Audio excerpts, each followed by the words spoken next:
Bom dia, amigos. Que alegria poder nos reunir nesse dia abençoado, onde agradecemos primeiramente a Deus pela oportunidade da vida, pela oportunidade de mais um dia de lições que a vida irá nos apresentar no decorrer desse dia. Lições que muitas vezes nos parecem insignificantes ou antigas, mas não. Sempre buscando nos fazer revelar aquilo que já aprendemos com o Evangelho de Jesus. Novas soluções, novas respostas, novas observações. E não o tédio pela vida, não o cansaço pela rotina.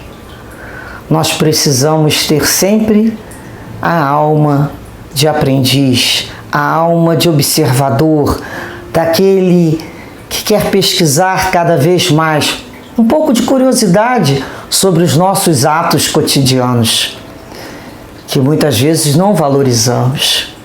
Como é maravilhosa a rotina quando somos afastados dela e ali percebemos o quanto ela nos é importante e perdemos inúmeros dias, meses e anos achando que ela nada valia. Por isso sempre agradecemos a Deus pelo dia de hoje e que possamos no decorrer desse dia, seja a lição que nos for apresentada, estarmos prontos ou mais cuidadosos, mais reflexivos para retirar ao final do dia, de cada dia, uma lição aprendida. Com a certeza do amparo e do apoio espiritual, pedimos sempre muita paz e sabedoria, sempre a todos. A nossa lição do dia de hoje, do nosso querido livro Fonte Viva, do Espírito Emmanuel e de Chico Xavier, é a lição de número 2, a mensagem que tem como título Modo de Fazer.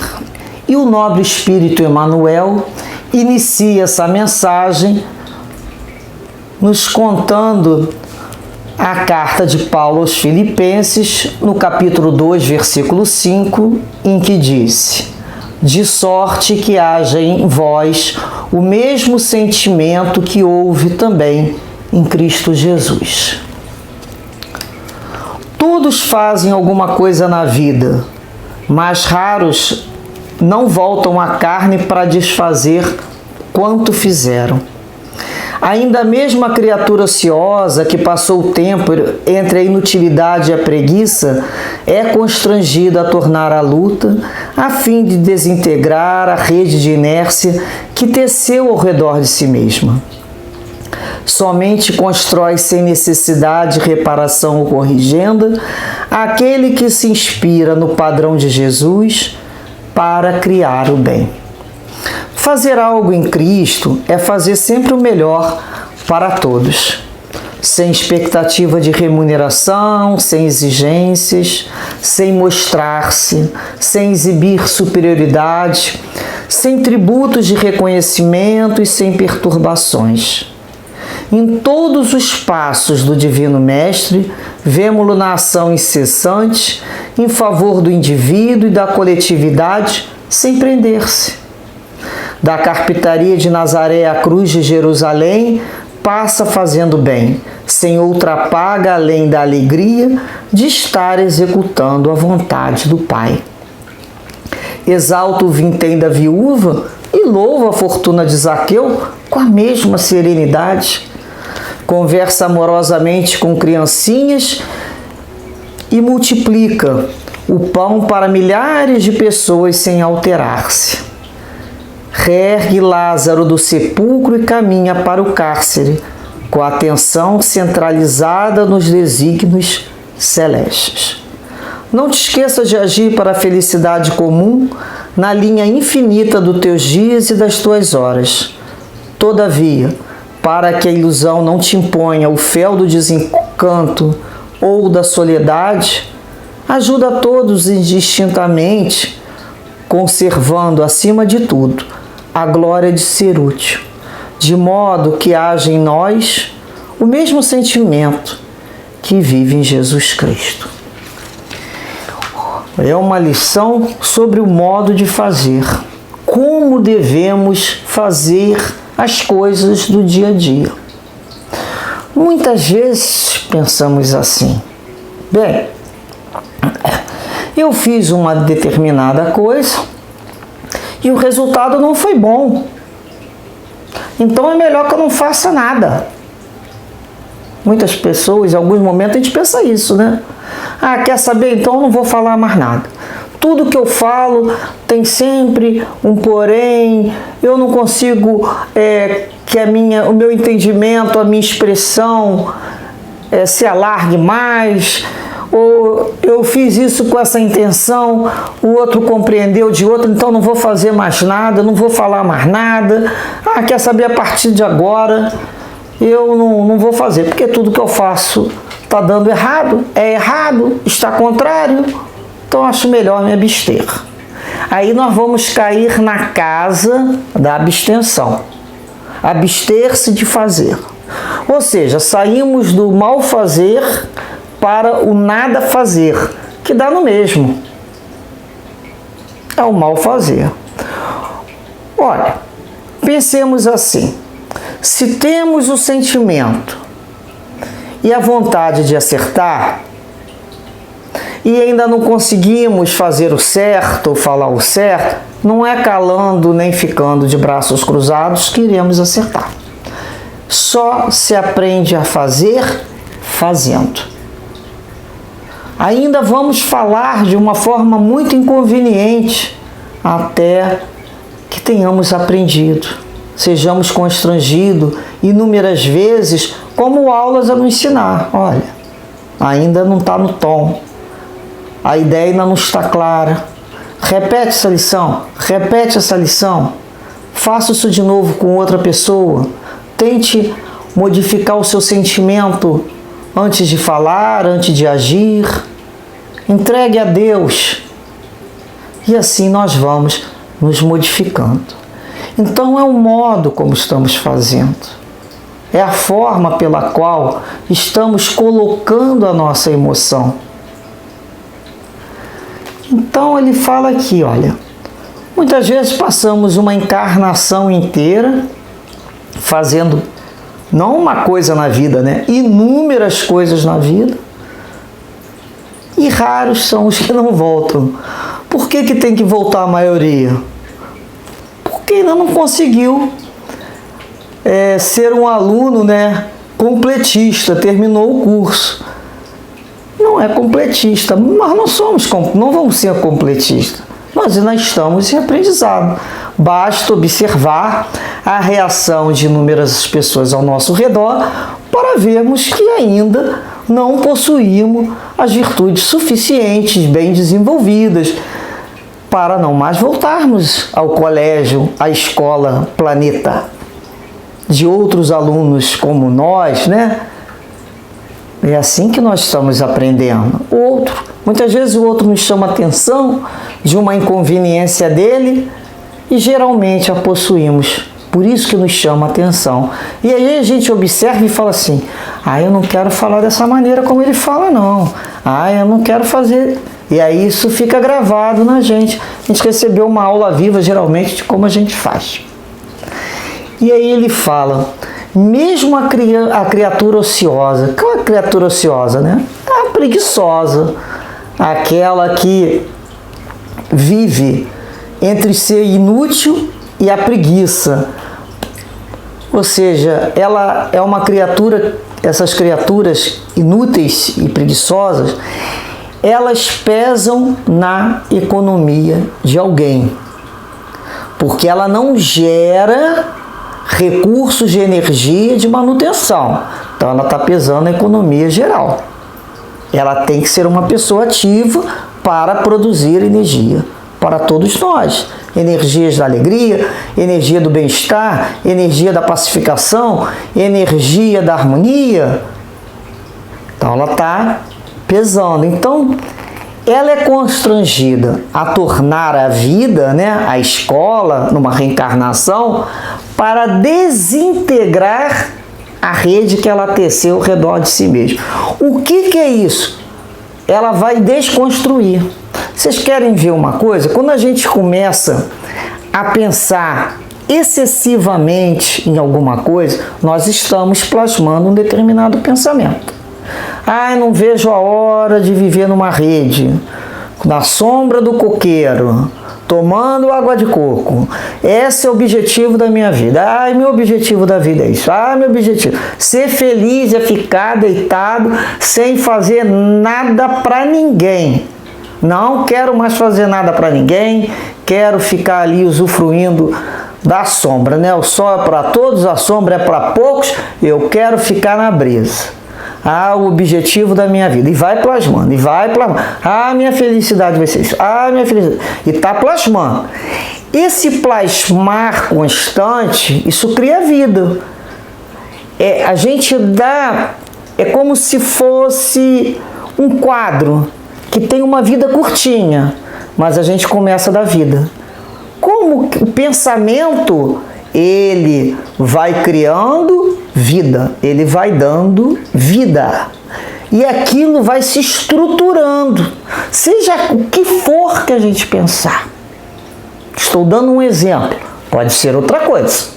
E aquilo está tomando vida e aquilo tem um ânimos, digamos assim, por algum tempinho, ele tem uma vida.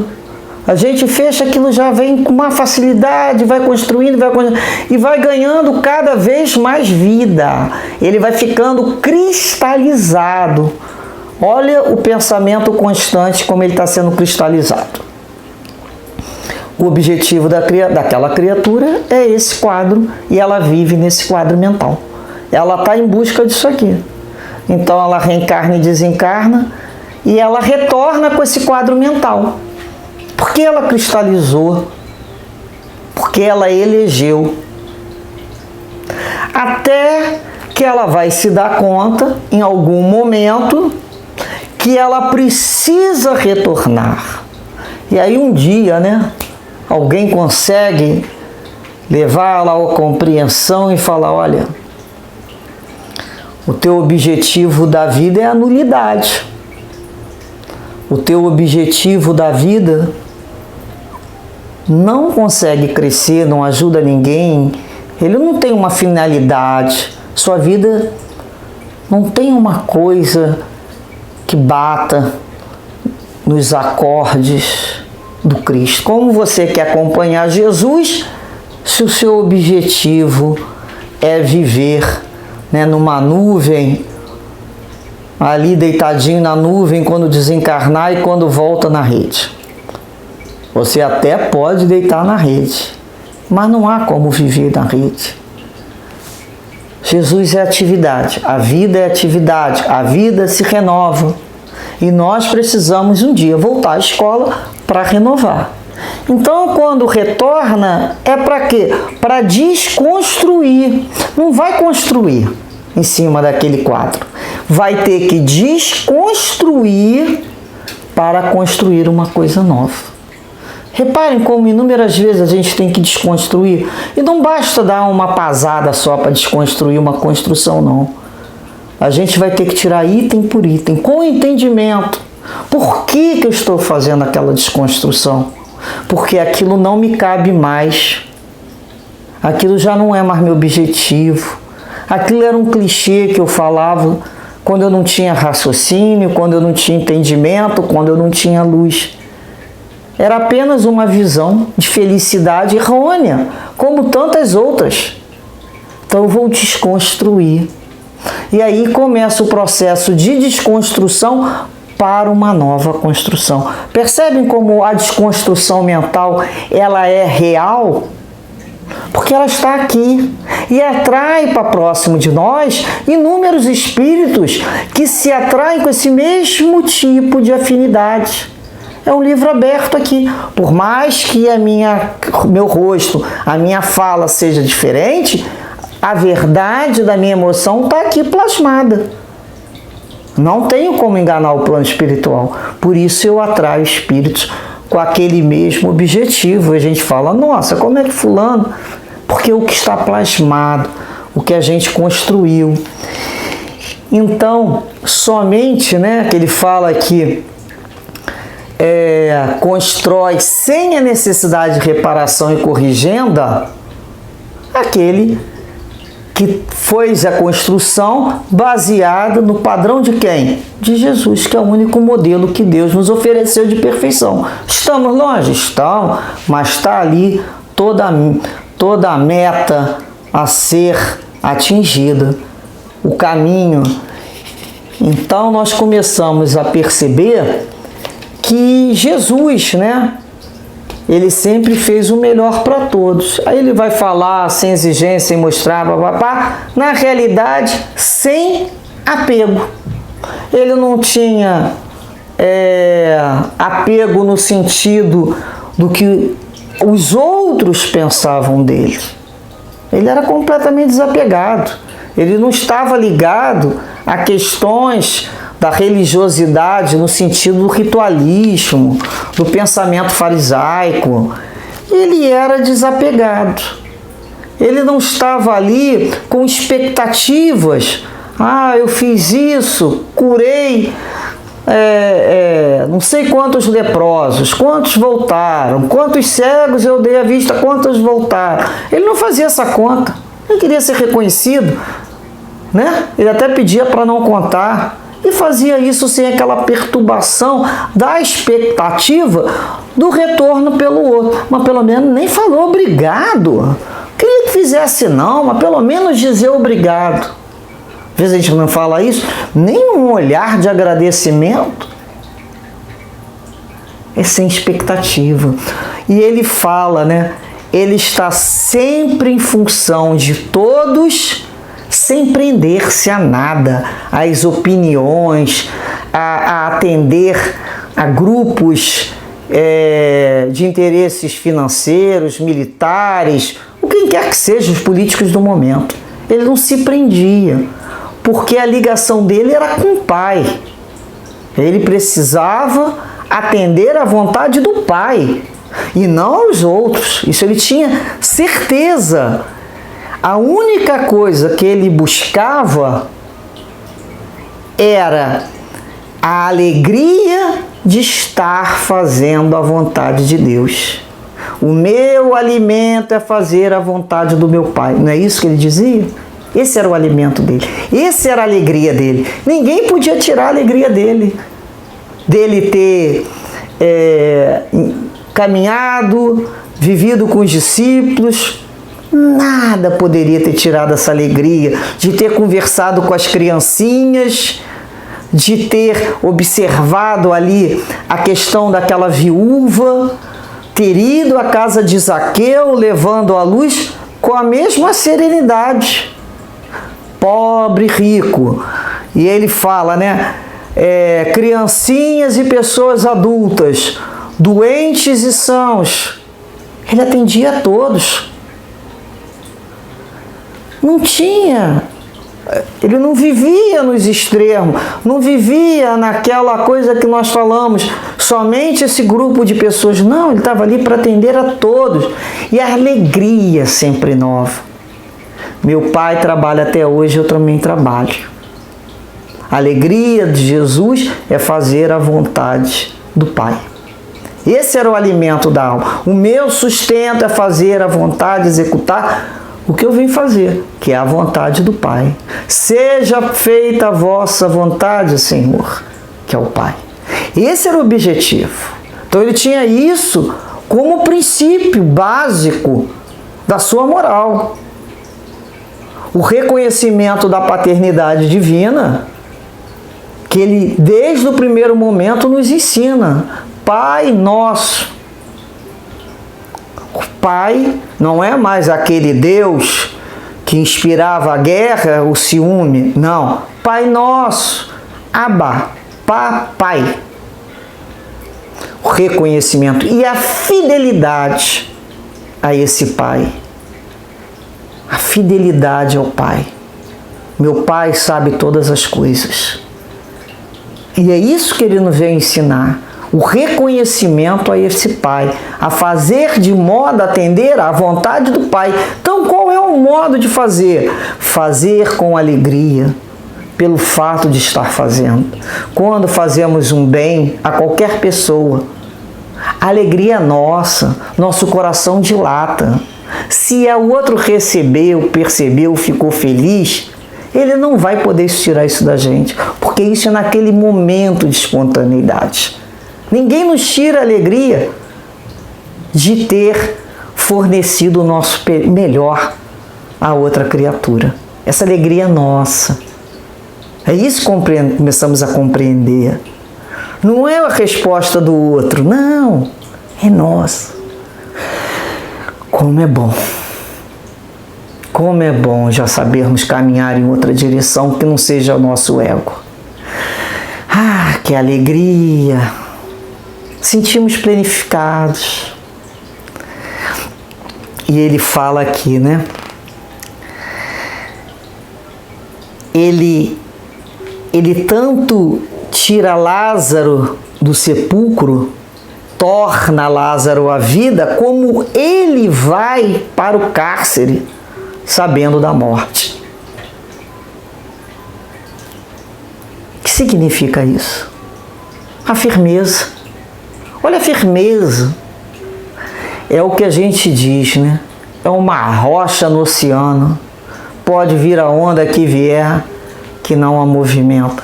Firme. O objetivo é claro e ele não flexiona com esse objetivo que é Deus. Ele atende a todos de todas as classes, ele flexiona com idades diferentes, com questões de saúde diferentes, com as dúvidas diferentes, mas com Deus, o que tem que ser feito, tem que ser feito. Nem assim ele se poupa, nem assim. Vou executar a vontade do Pai. Eu vim para dar, né? Ele veio para nos trazer esse exemplo. Então, nesse momento, a firmeza, a determinação que Jesus veio nos ensinar, veio exemplificar. Então, Emmanuel nos diz aqui, para que a ilusão não te coloque, né, o fel do desencanto ou da soledade, né, desencanto, o abandono, ajuda a todos, indistintamente, conservando acima de tudo a glória de ser útil, a alegria, de modo que haja em nós mesmos, haja em nós o mesmo sentimento que vive em Jesus. Então a gente começa a observar qual é o modo de fazer. Toda vez que nós pudermos fazer com todo amor e desapego a qualquer tipo de expectativa, aquilo que já somos capazes de sentir. Fazer com alegria. E a alegria pode ser renovada. O contentamento por estar falando, Senhor, eu faço em teu nome. E essa alegria ninguém mais me tira. Então nós vamos agir no bem. Nós já vamos estar agindo no bem pelo bem. Nós vamos reparar que não é nem o fazer mal e nem o nada fazer, mas o agir de forma a atender à vontade do nosso Pai. Que dessa maneira, então, Senhor, ao final desse estudo, possamos rogar a Deus, nosso Pai de amor e misericórdia, que aceite as nossas rogativas de renovação, de entendimento e de sabedoria, e que possamos em cada gesto, num sorriso, num bom dia, colocar a alegria de estar vivendo dentro da lei que Jesus veio nos ensinar, que é a tua lei de amor, Senhor. Muita paz a todos. Graças a Deus.